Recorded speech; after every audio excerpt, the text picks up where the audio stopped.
J'ai raté mon année 2022. En tout cas, je l'ai raté par rapport aux objectifs financiers que je m'étais fixés. Par contre, d'un point de vue créatif, cette année a été au-delà de mes espérances. Je vous explique ça tout de suite. Début 2022, je m'étais fixé des objectifs à atteindre. Je vais vous les lister et on va voir ensemble si j'ai réussi à les atteindre. Sortir mon 3e roman, sortir l'Académie du Frisson, atteindre 20 000 € de chiffre d'affaires, toute activité confondue, commencer un 4e roman, vendre 3000 exemplaires de mon roman numéro 3, La Voix des Disparus, vendre 1000 exemplaires de L'Homme de la Cave, atteindre 1000 abonnés sur YouTube et publier 12 vidéos sur YouTube. Là, vous vous dites, mais Pierre, c'est beaucoup trop. Tu aurais dû te focaliser sur 3-4 objectifs réalisables, pas une dizaine. Voyons ça en détail. Avant de parler de mon dernier roman, on va faire un rapide coup d'œil sur mon premier roman, Le Dernier Héros. Si en 2021 vous étiez 105 à vous l'être procuré, vous n'êtes que 45 cette année. 2 fois moins de ventes, qui s'explique naturellement par le fait que je ne parle quasi jamais de ce roman, parce que je le considère un petit peu à part dans ma bibliographie. Il a une place particulière dans mon cœur, évidemment parce que c'est mon premier roman, mais voilà, si je ne fais pas de promotion, c'est normal que ça soit un échec entre guillemets, parce que je ne fais rien pour qu'il se vende mieux. L'Homme de la Cave continue son parcours incroyable. On est presque à 2000 commentaires sur Amazon, c'est totalement zinzin. En 2021, j'en avais vendu 2528 et en 2022, 517. 5 fois moins. J'avoue, ça fait un petit pincement au cœur. Mais j'imagine que c'est la suite logique d'un roman qui est sorti il y a plus d'1 an maintenant. Premier objectif, échouer, vendre 1000 exemplaires. Je n'ai réussi qu'à en vendre 500. Malgré cette chute des ventes cette année, le roman a atteint le chiffre stratosphérique de plus de 3000 exemplaires vendus. J'en reviens toujours pas en fait. Un immense merci à tous ceux qui ont lu ce roman. Maintenant qu'on a parlé des romans précédents, on va parler du petit dernier. J'ai sorti un nouveau roman en 2022, La Voix des Disparus. Et celui-ci m'a pas mal occupé toute l'année entre son écriture, sa correction, sa sortie, sa promotion. C'est du boulot. J'ai essayé de vous amener dans son univers à travers des contenus que j'espère ont été originaux. D'un point de vue créatif, je suis hyper fier de ce roman. Tous les objectifs littéraires que je m'étais fixés, je les ai atteints. Vous l'avez reçu avec beaucoup d'enthousiasme et tous les retours jusque-là ont été incroyables. Niveau vente, le roman est sorti en mai 2022. Il a donc eu seulement 7 mois d'exploitation et il s'est vendu à 656 exemplaires.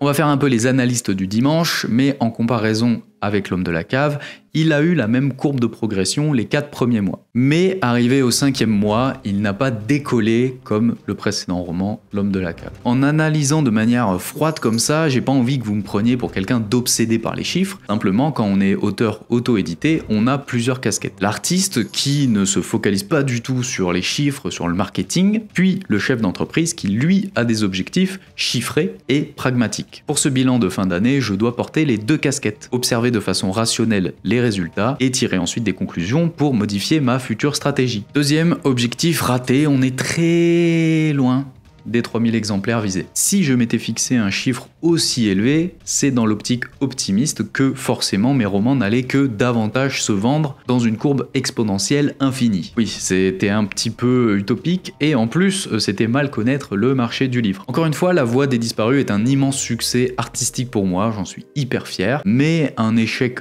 commercial au regard de mon précédent roman. Donc bien sûr, le roman est encore jeune, il a encore le temps de bien se vendre en 2023, là c'est vraiment l'année 2022 que j'analyse. En tout cas, on peut cocher un premier objectif, j'ai sorti un 3e roman. Ça fait du bien de voir un petit peu de coches validées dans cette liste d'objectifs. Allez, on continue dans les bonnes nouvelles et dans les objectifs atteints. Le roman 4 est commencé et même mieux que ça. Pour le coup, cet objectif-là, je l'ai dépassé parce que mon 4e roman, j'ai terminé le premier jet il y a quelques semaines de ça. Un roman qui m'est tombé dessus avec une pulsion d'écriture comme j'avais jamais connue et je suis super content du résultat pour l'instant. Je sors de ma zone de confort, j'explore un petit peu les contrées du thriller, je travaille vraiment la forme du roman. Bref, voilà, je suis super excité par ce nouveau roman et j'espère bien le sortir en 2023. Allez, on ne m'arrête plus, nouvel objectif atteint. Et celui-ci, il a bien failli ne pas voir le jour. Ça faisait plusieurs années que je réfléchissais à une manière de partager mes connaissances et mon expérience sur l'écriture, mais je voulais pas faire une énième école en ligne avec pas forcément d'axe précis et des formations très généralistes. Tout simplement parce qu'il y en a plein, elles sont de super qualité, donc je voyais pas l'intérêt de proposer la même chose. Et fin 2021, en fait, cet angle, cet axe que je cherchais m'est apparu comme une évidence. Il n'existe pas en France d'école en ligne spécialisée dans les domaines du frisson, c'est-à-dire se former au polar, au thriller, à l'horreur. Donc j'ai mis des mois à penser le projet, à écrire les formations, à les tourner, à les monter, à travailler la pédagogie, à réfléchir au site internet, à imaginer l'identité visuelle de l'école. Et en fin d'année 2022, j'ai mis un bon coup d'accélérateur pour que le projet voie le jour. Et donc j'ai sorti l'Académie du Frisson. Donc si vous cherchez des formations pour écrire un polar, n'hésitez pas à aller sur academiedufrisson.fr. D'ailleurs, je profite de ce bilan pour une petite parenthèse auto-sponsor. Pour Noël, l'Académie du Frisson vous propose des cartes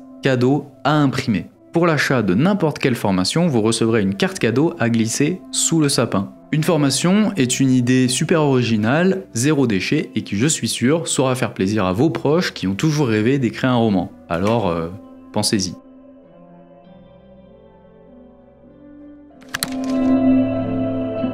Bon, parlons un petit peu argent. Je vous l'ai toujours dit, ici je parle ouvertement et sans tabou de tout ce qui tourne autour de l'auto-édition, que ce soit d'un point de vue créatif que d'un point de vue purement financier. Ai-je donc atteint ce chiffre astronomique de 20 000 € qui, on va pas se mentir, me permettrait de vivre de mon art? Non.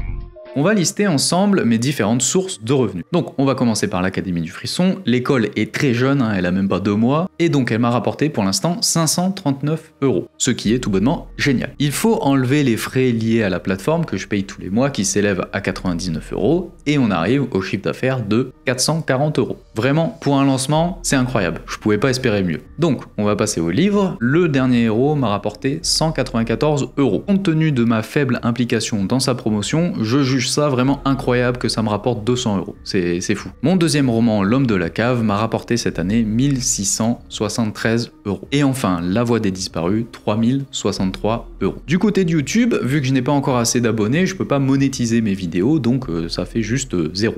On va soustraire un peu les charges liées à la sortie notamment de La voix des disparus. Les publicités m'ont coûté 310 €. Le correcteur de La voix des disparus m'a coûté 688 €. Le script doctoring sur La voix des disparus m'a coûté 400 €. Total des crédits, 5176 €. Total des dépenses, 1398. Donc chiffre d'affaires hors taxe, on va dire, 3778 €. Je vous passe les charges retenues sur le fait que je déclare cette somme, donc on arrive sur un chiffre qui est très loin des 20 000 € espérés. Petite parenthèse YouTube, au moment où je tourne cette vidéo, je suis presque à 800 abonnés, donc on est loin des 1000 abonnés visés. Par contre, en comptant cette vidéo, j'ai publié 16 vidéos au lieu de 12 initialement visées. Donc, trop bien, j'ai réussi un objectif sur 2 sur YouTube, on va dire. Mais vraiment, YouTube, c'est quelque chose d'à part parce que vraiment, je le fais avec le cœur, sans forcément d'objectifs chiffrés, et le fait de ne pas avoir atteint les 1000 abonnés, en fait, je m'en moque. Vraiment, je m'éclate beaucoup sur cette plateforme. J'essaye vraiment de proposer des vidéos de plus en plus qualitatives, que ça soit sur le contenu en lui-même, que ça soit sur l'image. Bref, voilà, c'est vraiment un terrain d'expérimentation. Donc on va dire que YouTube, voilà, j'ai pas d'ambition avec YouTube, à part le fait de partager ma passion avec vous. Et vous me le rendez bien, parce que vous êtes de plus en plus nombreux. Vous commentez, vous likez. Donc un immense merci pour tout ça. Ma vidéo la plus vue, comme tous les ans, c'est comment mettre en page un scénario avec plus de 5000 vues. Vous adorez cette vidéo, tous les ans c'est ma vidéo la plus vue, donc merci à tous ceux qui visionnent cette vidéo. A contrario, ma vidéo la moins vue s'appelle Thriller Background Music. Vous avez dû l'avoir passé, vous avez sûrement pas compris qu'est-ce que c'était, donc je vais vous expliquer ça. Quand je vous disais que cette année 2022, d'un point de vue créatif, a été au-delà de mes attentes, j'ai sorti un album de musique. Et cet album, c'est la vidéo qui s'appelle Thriller Background Music. Quand j'écris, personnellement, j'écoute toujours des playlists sur YouTube qui ont souvent des noms de ce style, genre Thriller and Mystery Playlist, Détective Music. Voilà, je vous mets quelques exemples de vignettes et je vous ai mis les liens si vous avez envie de découvrir les playlists que j'écoute. Et j'ai eu envie, moi moi aussi de composer et d'enregistrer un album qui serait une playlist qui accompagnerait vos séances d'écriture. J'ai donc travaillé plusieurs mois sur cet album que j'ai composé, enregistré et mixé moi-même. C'est un album qui dure 1 heure parce que j'estime que c'est à peu près la durée d'une session d'écriture et je trouve que c'est un album vraiment idéal qui peut vous accompagner si vous écrivez du thriller, du polar ou une scène un petit peu avec du suspense. Je pense que c'est un album idéal pour ça. L'ambiance y est mystérieuse, parfois épique. Je vous fais écouter quelques petits extraits.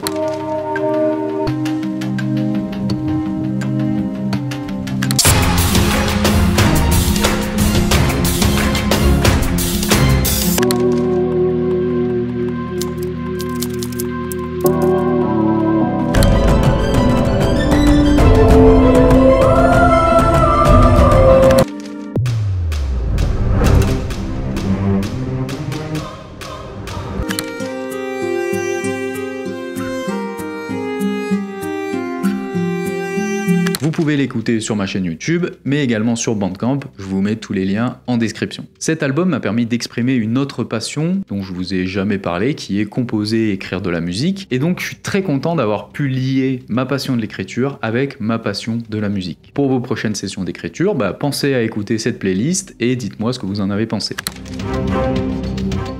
Prenons un peu de recul et regardons tous les objectifs. C'est évident, j'ai présumé de mes capacités et la quasi-totalité de tous les objectifs chiffrés étaient trop importants. Mais je regrette rien et même mieux, je vais faire exactement la même chose en 2023. Parce que même si j'ai pas atteint ces chiffres qui étaient inatteignables ou quasi inatteignables, j'ai quand même réussi à faire des chiffres qui sont vraiment excellents et qui sont hyper encourageants. 1000 livres vendus au total, 5000 € de chiffre d'affaires, un roman publié, une école en ligne ouverte, un rythme YouTube que j'estime excellent, et même un album de composé et un premier jet pour un nouveau roman terminé. Alors bien sûr, j'ai pas réussi à atteindre tous ces objectifs. Mais qu'est-ce qui se serait passé si je n'avais mis que 3 objectifs à atteindre? Je ne sais pas si ça m'aurait pas donné un petit peu la flemme, parce que une fois que j'aurais réussi ces 3 objectifs, je me serais peut-être senti un peu perdu. Et le fait de me mettre beaucoup d'objectifs avec une ambition démesurée, ça me permettait d'avoir une vision